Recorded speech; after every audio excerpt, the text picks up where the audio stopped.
Maka pada saat itu perlu digarisbawahi teman-teman, bahwasanya Khadijah radhiyallahu anha ini walaupun pada saat itu berumur 40 tahun tapi terkenal sekali dengan kecantikannya. Dan ini mungkin sudah menjadi sesuatu yang fitrah ya.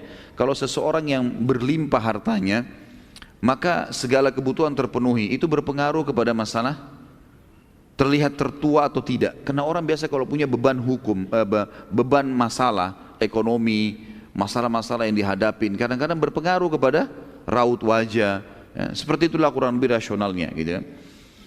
Maka Khadijah terkenal sekali dengan kecantikannya dan selalu dilamar oleh banyak orang Mekah walaupun beliau sudah menjadi janda pada saat itu. Dan orang-orang yang ditolak ini terkenal, si fulan melamar Khadijah, ditolak, tersebar beritanya. Khadijah nolak, tidak mau karena punya kecantikan, punya kekayaan. Ini orang terkaya di Mekah. Baru pertama kali pada saat itu Khadijah yang meminta meminta kepada Nabi SAW untuk menikahinya. Dan ini belum pernah terjadi. Khadijah selalu menolak lamaran orang gitu. Maka Khadijah berkata kepada Maisarah pada saat itu setelah menceritakan, saya akan berbicara sesuatu nanti dengan orang yang akan menyambung lidah saya kepada Muhammad. Cuma bahasa begitulah kurang lebih. Jadi karena Maisarah seorang laki-laki, Khadijah tidak berbicara masalah pernikahan. Lalu Khadijah pun mencari siapa kira-kira orang yang paling pantas untuk diajak ngomong. Ditemukanlah seorang sahabatnya bernama Nafisa. Nafisa sahabat dekatnya Khadijah. Lalu berkata Khadijah, wahai Nafisa, apa kamu sudah tahu cerita tentang Muhammad? Oh belum, kata Nafisa. Kata Khadijah, ceritanya begini loh. Begini, diceritain semua panjang lebar yang Maisarah cerita. Lalu Nafisa juga kaget, seperti itu kah Khadijah? Dia bilang iya. Dan saya punya niat sesuatu yang saya ingin kamu yang menyampaikannya. Kata Nafisa, apa itu? Saya ingin agar engkau menyampaikan kepada Muhammad untuk melamarku. Kata Nafisa, selama ini kau nolak tokoh-tokoh Mekah yang kaya raya, sekarang kau minta Muhammad untuk melamarmu? Aja Nabi SAW memang waktu itu pedagang, tapi bukan sekelas levelnya orang-orang nomor satunya Mekah yang melamar Khadijah kemudian ditolak, gitu kan? Maka pada saat itu kata Khadijah, iya, saya bersedia kalau Muhammad mau menjadi suami saya. Maka Nafisa pun tidak menunda, mengatakan urusan saya akan pergi. Maka waktu itu Nafisa pun mendatangi rumah Nabi SAW, kemudian menemuinya di depan ada keluarga-keluarga pada saat itu. Di antaranya tentu ada Abu Talib pamannya, kemudian ada sepupu-sepupunya gitu kan. Lalu Nafisa mengatakan, wahai Muhammad, mengapa engkau belum menikah? Kata Nabi SAW, belum cukup bekal. Ini biasanya kalau dalam terjemahan bahasa Indonesia begitu ya. Kalau bahasa Arab itu minkillati dzatiyat. Orang Arab biasa begitu. Bisa saja dia mengatakan saya belum punya rumah karena masih numpang sama pamannya memang pada saat itu. Itu kan masih tinggal sama Abu Talib. Kemudian usaha saya masih baru mulai. Ya nantilah kalau sudah mantap semua sudah mapan baru saya menikah. Lalu kata Nafisa, ya, wahai Muhammad, mengapa engkau tidak menikah dengan wanita yang berkumpul semua pada dirinya hal yang kau butuhkan? Kecantikan, jalur nasab, ya, kekayaan, kepintaran, gitu kan, kedudukan, semua ada. Kata Nabi SAW, siapa yang kau maksudkan? Kata Nafisa, Khadijah binti Khuwailid, gitu kan, Khadijah binti Khuwailid. Lalu kata Nabi SAW, bagaimana bisa Khadijah? Mali wal Khadijah, kata Nabi SAW. Bagaimana saya dengan Khadijah? Mustahil lah itu terjadi. Karena Khadijah siapa? Orang yang memang menolak semua tokoh-tokoh satu Mekah, tahu kalau dia tolak tokoh-tokoh Quraisy. Lalu dia mau menikah dengan orang yang tadinya penggembala kambing, kemudian sekarang menjadi pengusaha kecil. Kata Nafisa, itu urusan saya. Yang penting kamu setuju dulu, gitu kan?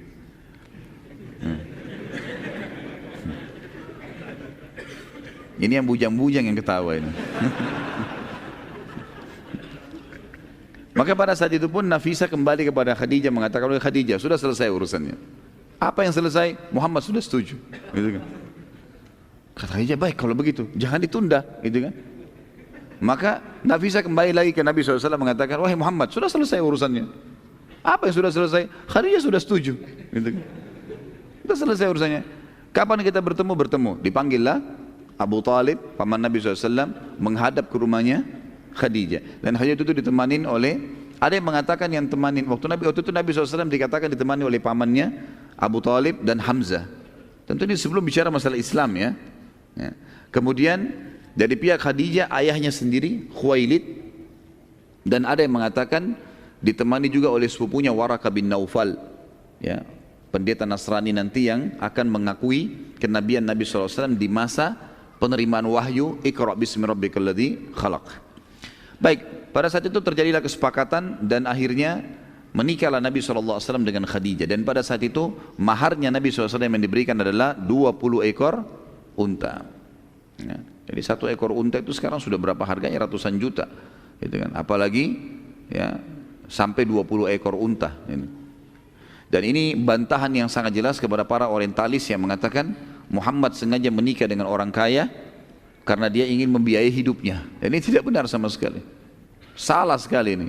Karena Nabi SAW waktu itu setelah menikah pun sama Khadijah, beliau yang memberikan kebutuhan rumah, nafkah, walaupun tetap memutar modal Khadijah. Karena setelah menikah, Khadijah menyerahkan seluruh hartanya radhiyallahu anha kepada Nabi SAW untuk dikelola, gitu kan? Silakan kelola, lalu dipakai bersama-sama, gitu kan?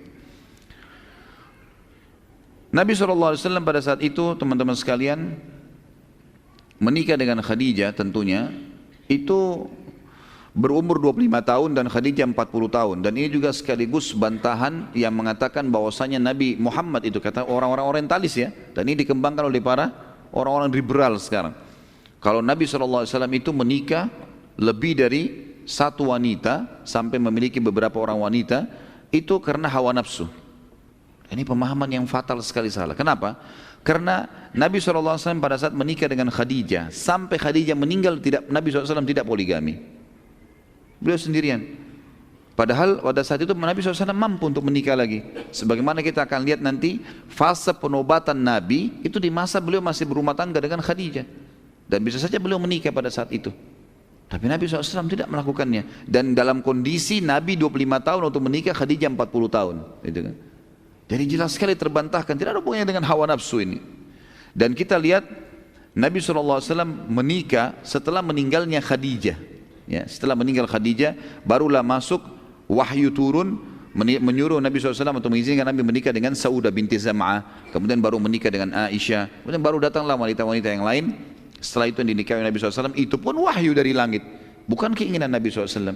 Karena perilaku Nabi, perkataan Nabi semua dikontrol oleh wahyu, gitu kan? Wa ma yantiqu 'anil hawa in huwa illa wahyu yuha. Jadi perilaku dan keputusan Nabi SAW itu dikontrol oleh wahyu. Dan Nabi SAW mengatakan, sesungguhnya aku dinikahkan, maksudnya Allah perintahkan untuk menikahi dengan wanita-wanita ahli surga. Artinya yang sudah menjadi istri Nabi SAW adalah wanita ahli surga, dijamin oleh Allah Subhanahu wa ta'ala.